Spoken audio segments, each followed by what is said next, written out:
Maki na kumanta ng Dilaw na favorite song ni Tisoy mga kasembreros may chika. Si Kath naman po ay spotted sa isang tennis court. Tapos si Alden yung post niya dito sa Instagram sobrang nakakaiyak ito mga kasembreros. Tapos pakinggan din natin itong mamaya heartfelt message ni Alden sa kanyang A-team mga kasembreros. So fresh na fresh. Unahin ko ito, may post dito mga kasembreros si ang kulit nito si CJ Ramos kung nakikilala niyo po. Isang batang 90s, child star mga kasembreros noong 90s. Parang nagbebenta siya ng pabango, mga kasembreros. Tapos, dito, yung sinabi niya dito sa kanyang caption ay parang, yung caption niya ay parang kasing bango mo si Alden Richards. Sabi niya ganoon, mga kasembreros sa kanyang caption. So, yung kanyang pabango dito na dito yung kanyang binibenta na pabango ay Prague PH na mga kasembreros. Tapos dito binibenta niya ito mga kasembreros tapos pwedeng panlalaki, pwedeng pababae daw, pwedeng panlalaki, pwedeng pamabae mga kasembreros. So Prague PH na something like that. So talagang nag-mature na rin si CJ Ramos mga kasembreros na isang batang batang 90s. Tapos may flower si Alden dito Ito ay pinost kahapon ng isang admin mga kasembreros. Sort of throwback. Ano siya? Parehong pet siya mga kasembreros no May 29, 2023 mga kasembreros no yung kanyang pet siya dito. So dito parang na-recall lang niya. 2025 sorry. May 29, 2025. Hindi ko lang alam kung anong event niya dito mga kasembreros. Pinost ito ni Charjan kahapon kasi nga May 29 kahapon, 'di ba? May 29, 2026. So May 29, 2025 naman ito na video na kung saan ay may hawak-hawak na flower siya Soiti. Tinatry kong inaalala. Parang ano yata nila ito, if I'm not mistaken, parang fan meet din yata ng A-team. Tapos parang binigyan siya ng flower mga kasembreros. Ang cute ng kanyang tugtog dito Pretty little baby, hi hi, pretty little baby. So ganoon. Tapos parang umiikot-ikot si Alden dito para pagbigyan ang mga nagpipicture or nagvi-video sa kanya mga kasembreros.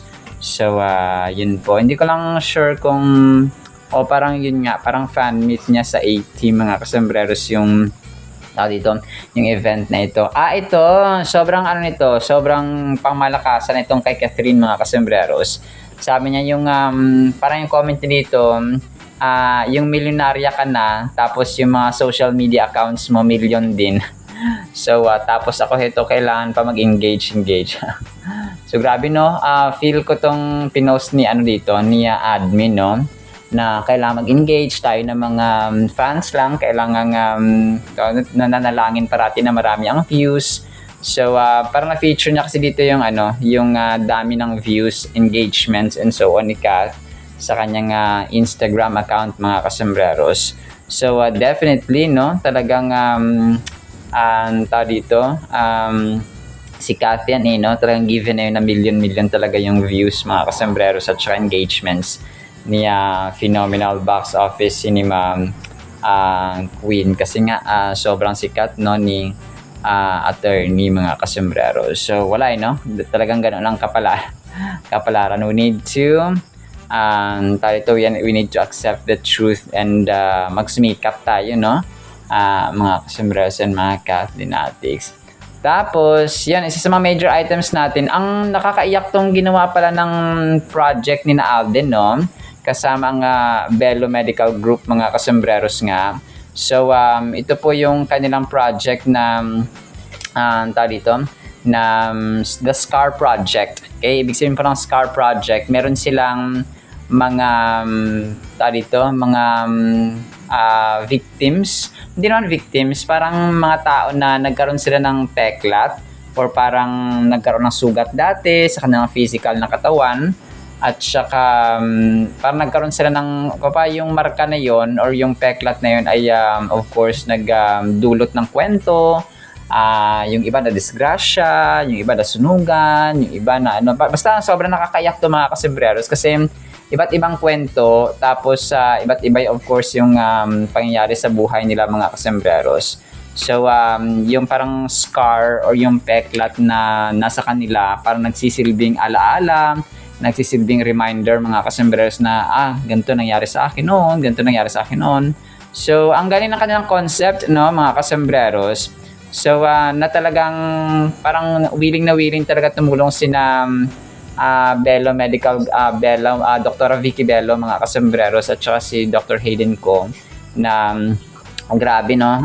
Tapos yung parang storya pala or mga tao na nagkwento sa kanila ay umabot ng 800 stories. Tapos yung pinili nila 786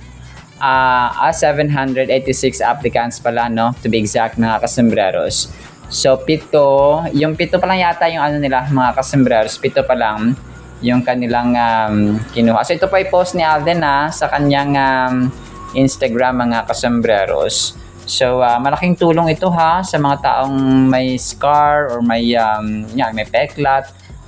Tapos parang gusto nilang matanggal, no, kasi nga mahal yung operation and so on. So talaga malaking tulong ito, mga kasombrero, sa mga recipients talaga, no, kasi nga sobrang mahal ng treatment at ng operation, ng procedure. So good job. So si Alden, although wala siya doon sa mismong video, siya kasi yung nag-post. Tapos alam naman natin na part si Alden ng The Scar Project and Bello Baby, no, si Alden, mga kasombreros. So yun po yun. Tapos ang cute ito ni ate, nakasama pala siya ni Kath doon sa may ads or sa commercial na ginawa nila, mga customer, sa TNT. Tapos nakita niyo yung advertisement na ginawa nila, no, na si Aliana, no, si Aliana, ito siya, mga kasembreros. Tapos yung ano lang, yung parang although maliit lang yung kanyang part diyan, mga kasembreros, ayan, no, yung parang binigyan siya ni Kath, mga kasembreros, ng cellphone. Pero yon, siya pala ito, mga kasembreros, no, itong babae dito sa babae sa TNT, mga kasembreros. So ang cute lang na nakita niya sa isang mall, mga kasembreros, yung advertisement na ginawa nila with the one and only phenomenal box office cinema queen. So kaya napa-upload siya sa kanyang sa kanyang TikTok account, mga kasembreros. So yun siya, just casually seeing my ad with Miss Catherine Bernardo at the mall. So yun, sobrang saya ni Aliana, no, kasi nakita niya yung kanyang advertisement kasama si Miss Kath. Tapos yun, papahinga natin ito, mga kasembreros. May message si Alden sa kanyang A-Team community, mga kasembreros.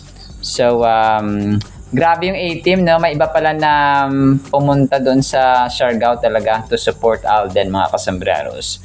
So dito ay na-recognize niya yung 7th anniversary ng McDonald's, of course, mga kasembreros, na pumunta doon. Tapos sa iba na lumipad talaga sa Siargao, sa Siargao, mga kasembreros, para suportahan si Soiti doon sa kanyang taping, no, sa Siargao nga, mga kasembreros.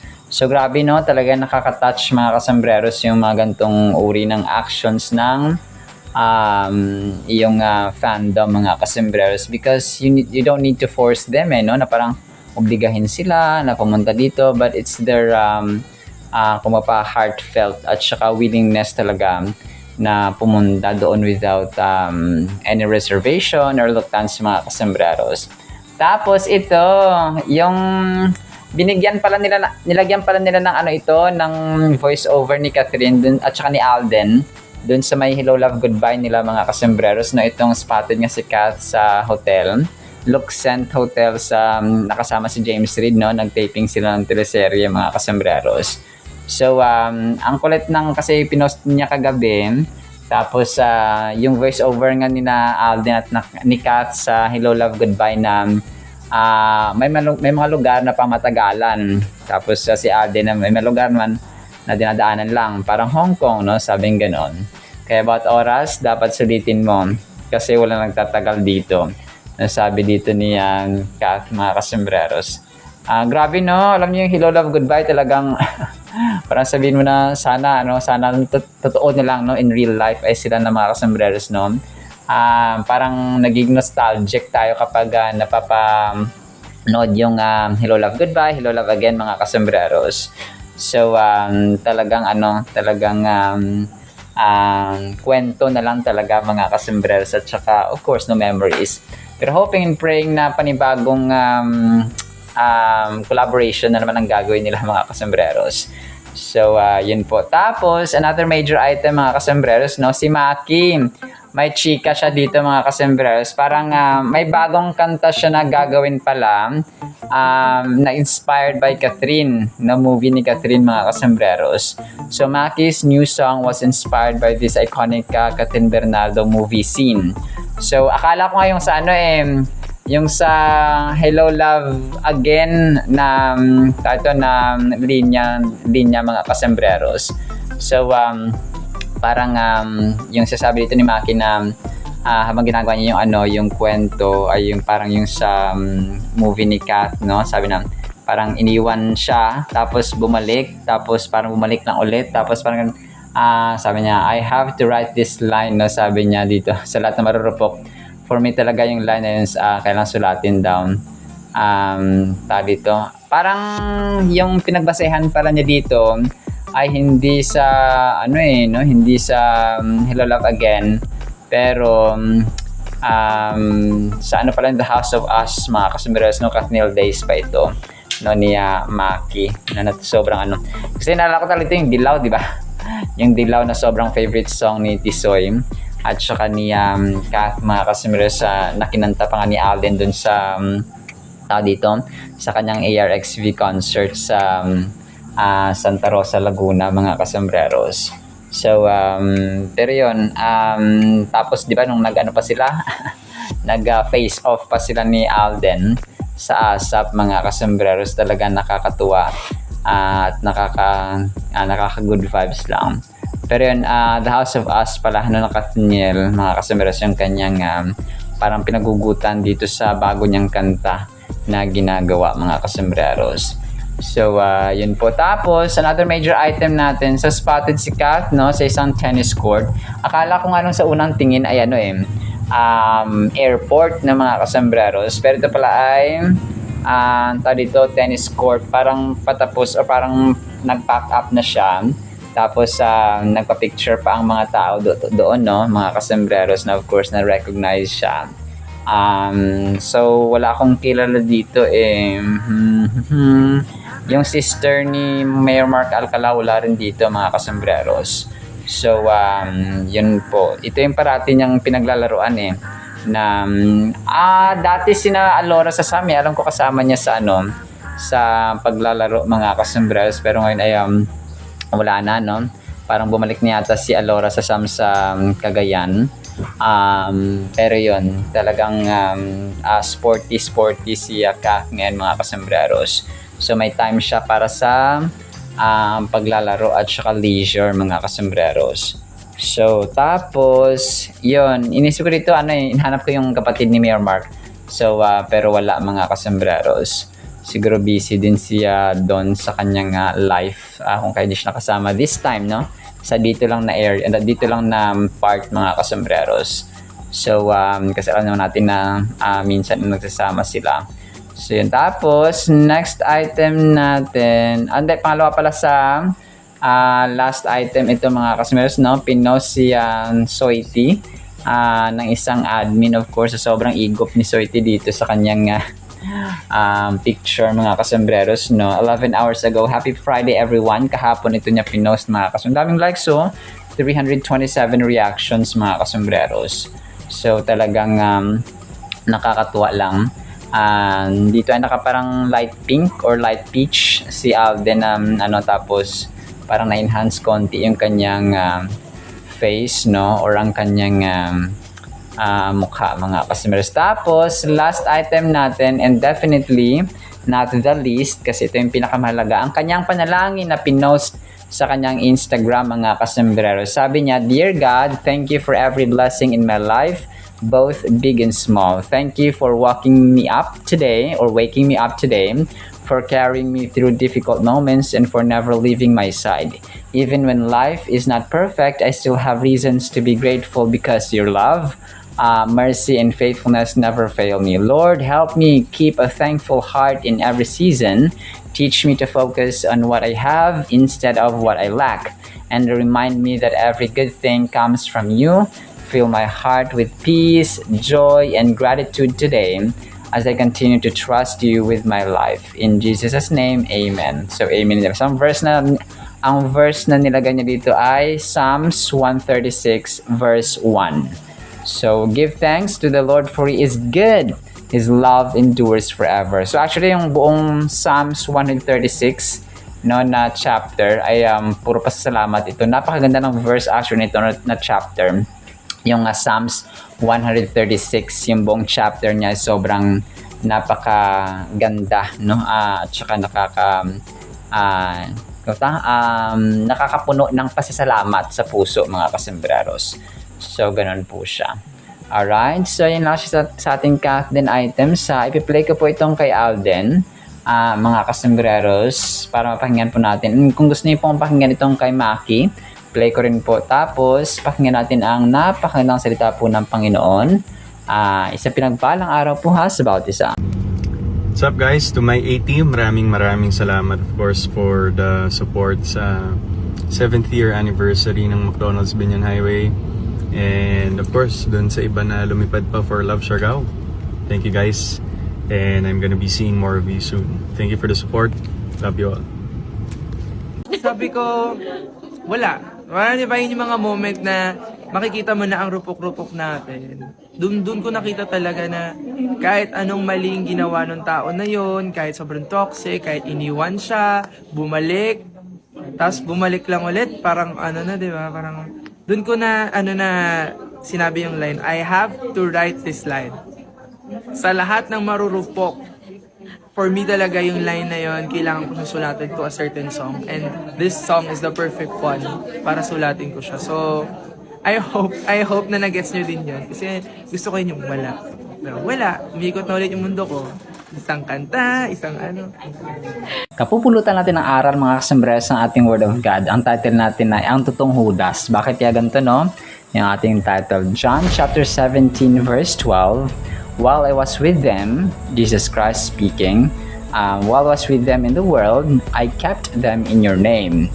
He was talking to God the Father. Those whom you gave me, I have kept, and none of them is lost except the son of perdition, that the scripture might be fulfilled. So, yung tinutukoy dito na son of perdition, mga kasembreros, ay si Judas, no?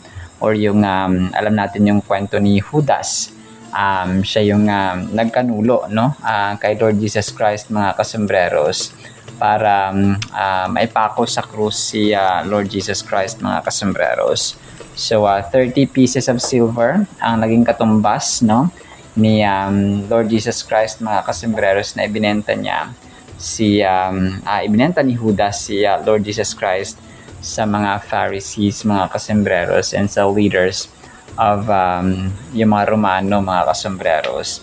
Pero isipin natin na part yun ng plano, okay? That was part of God's great plan of salvation, mga kasembreros, so that ang anak ng Diyos na si Lord Jesus Christ nga ay maipako sa krus, mga kasembreros, at mabayaran ng ating kasalanan. Because without Judas, okay, ay hindi rin siya maipako sa krus, mga kasembreros, at hindi mabayaran yung ating mga kasalanan.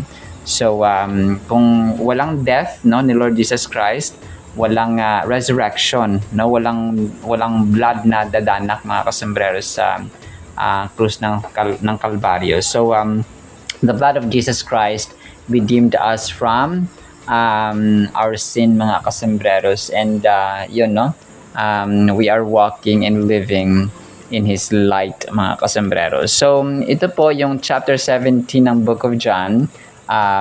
Prayer ito ni Lord Jesus Christ, mga kasembreros, because ito na yung time na huhulihin na siya, no, mga kasembreros, and dadakpin upang ipako nga sa krus, mga kasembreros.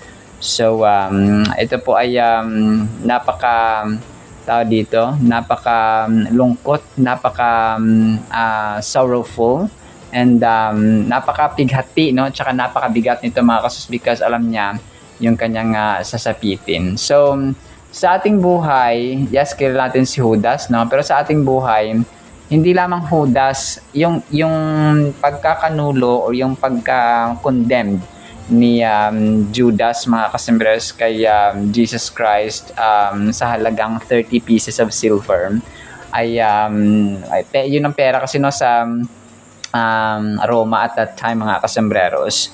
So isipin natin na hindi lang yung, kasi maaring tayo sasabi natin na malinis tayo, tayo dito, yes, nalinis na tayo mga kasembreros ni Lord Jesus Christ, pero nagiging Judas tayo minsan kapag nalalamang tayo sa ating kapwa, gumagawa tayo ng masama, tapos wala tayong panahon sa Biblia, no? Yun mga simpleng simpleng pag-neglect natin, no? Wala tayong time sa panalangin, wala tayong time sa paggawa ng kanyang kalooban, mga kasembreros.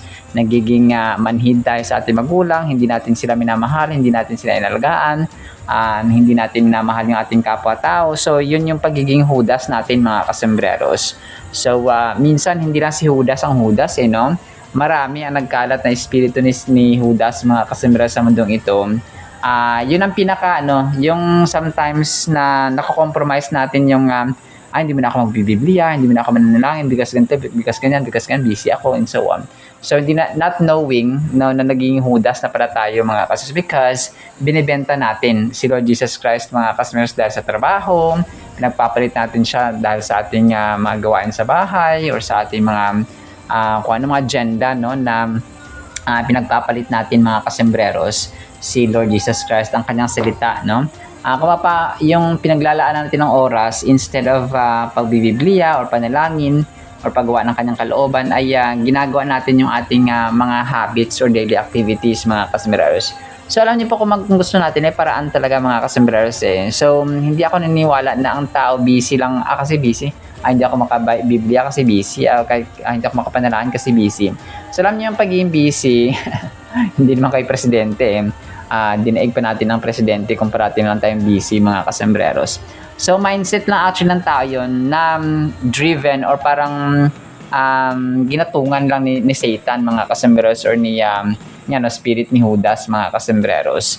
So lahat lang tayo busy, pero when it comes to like time management, na gusto ko, kailangan may singit ko, kailangan may pasok ko sa schedule ko to araw-araw, kaya naman talaga, no? Kumbaga pa, ang tao lang talaga ay nasasayang yung mga oras nila sa mga bagay or activities or daily agenda nila na parang hindi siya nararapat. Kumbaga hindi siya dapat nasa top 1 priority or top 2 priority or top 3 priority or top 10 priorities, mga kasembreros, pero pinapasok pa nila because gusto nila, no? Kumbaga instead of spending time with God, no, mas nilalaan nila, no, sa mga bagay na hindi dapat pinaglalaanan ng oras. So which is, kung mapapag-iisipin natin, ay waste of time, waste of money, waste of energy, or waste of effort lang siya, mga kasembreros.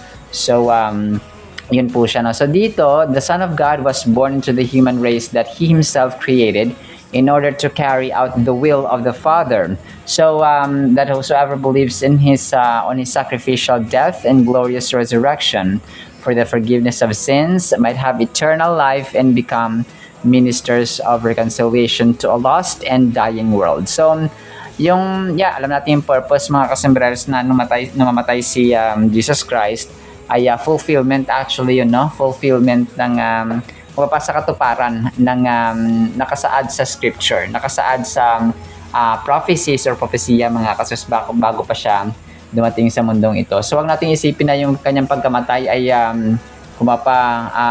talunan or pagiging talo, mga kasus. Actually, He was victorious, mga kasembreros, because natupad, no, yung plano, natupad yung very plan, mga kasembreros, no, yung plan of salvation or kaligtasan ng humanity. So akala ni Satan, nung dumadanak yung dugo ni Lord Jesus Christ sa krus ng Kalbaryo, ay nanalo siya, not knowing na yung dugo na tumutulo, mga kasembreros, ay yun na yung panghugas ng kasalanan ng mundo. Grabe, no?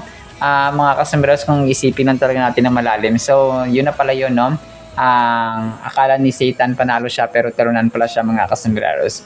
The very men who became Christ's disciples were the very people about whom the Lord Jesus was praying in this second section of his great high priestly prayer. While I was with them, I have kept them in your name, while the Lord Jesus Christ carried out his God-ordained earthly ministry, kept, protected, trained, loved, and guarded the men whom the Father had given to him. So yun siya, no? Ito ay yung 17, as I've mentioned earlier, ay puro prayers. Panalangin niya sa kanyang sarili, sa kanyang mga disciples, sa mga tao sa mundo, mga kasos, and yung kanyang mga gagawin pang ministry, mga kasembreros. And now the Lord Jesus was praying for their continued protection, knowing that his earthly work was almost done and that the time was fast approaching when he was to return to his Father in heaven. The time had now come when Jesus Christ was about to relinquish the protection of these men that he loved so dearly back into the safekeeping of the Father, for he was about to deliver himself up to for their sake and give his life as the ransom price for the love of them. So grabe, no? Ransom siya yung kasi alam ni Lord Jesus Christ yung kanyang may experience, yung kanyang dadanasin na pagpapako nga sa krus, mga kasama. Grabe, hindi siya kaya ng human physical strength lang, mga kasambreros. So kung kaya only Jesus Christ was worthy, and only because he is the Son of the living God, mga kasmas, wala nang iba. So Christ was the good shepherd who laid down his life for his sheep. Christ was the Lamb of God who takes away the sin of the world. Christ was the great shepherd of the sheep and the sacrificial lamb whose blood was shed on Calvary, so that by faith in him, these men for whom he was now praying might have life and have it more abundantly. So grabe, no? Parang kina-quote din dito, mga kasembreros, yung mga verses sa Book of John pa, mga kasembreros. And sa atin, no, alam nyo, sa atin yung pinakamadali. The apostles, the disciples, and Jesus Christ himself shed their blood. Kasi after ni Lord Jesus Christ, hindi rin basta-basta ang naranasan ng mga disciples. Pinagpapatay rin sila, no, for the sake of the gospel. Pinapa-deny sila, pinapatanggi sila, no, mga kasama, na i-deny mo na nakasama si Lord Jesus Christ, i-deny mo na nakita mo si Lord Jesus Christ, i-deny mo na Diyos si Lord Jesus Christ. So ganun siya, but they were unshakable, no, yung mga disciples, mga kasembreros, nung bumalik na si Lord Jesus Christ sa langit, talagang parang scattered sheep sila, mga kasembreros. But they were faithful until the end, no, sina Matthew, sina John, sina Bartolome, sina Philip, sina Simon Peter, no? So lahat sila, mga kasama, sina Andrew, lahat sila naging faithful, mga kasama, apart from Judas, of course. Pero sina Judas naman later ay napalitan naman ng ibang mga disciples, mga kasembreros. So until the time of Apostle Paul, mga kasembreros, na dumating. So yun siya, no, talagang kung gusto niyo panoorin, mga kasama, basahin niyo yung the life of Apostle Paul, the life of the disciples, kasi available naman yan sila sa YouTube, mga kasembreros. So doon maiyak kayo sobra, no, at saka matatouch kayo, no, and definitely hoping na mamove kayo to obey and follow Christ, mga kasembreros, no, decide to follow Christ, mga kasembreros, because that's the main purpose of why we exist sa mundong ito, to follow Christ, to live according to his grace, mga kasembreros, in faith, in his light and truth, mga kasembreros. So ganoon po siya. So wala na ibang purpose, no, yung tao sa mundong ito apart from following, obeying Christ, of course, no, yung pagmamahal. Kasi two greatest commandments ito, no? Love the Lord your God with all your heart, mind, soul, and strength, and our fellow people or neighbors as we love ourselves. So ganoon siya. So dun siya nasuma. So when we love Christ, so we follow him, we obey him, or we obey his commandments, mga kasembreros, sa Holy Bible. So as simple as that. Kung tayo ay may panahon pa tayo ngayon, mga kasembreros, no, let's open our Bible, let's read our Bible, no. Ang Bible pa ay punong-puno ng promises. Malulula kayo at saka malulunod, mga kasembreros, sa pangako at magandang balita, magandang plano ng Diyos sa ating buhay. Alright? So kaya wag tayo magpakahuda. Sorry po sa term natin. So, wag po tayo magpakahudas, no? So, let's just consider it, no, mga kasamaras, na si Judas Iscariot lamang ang totoong Judas at hindi na tayo.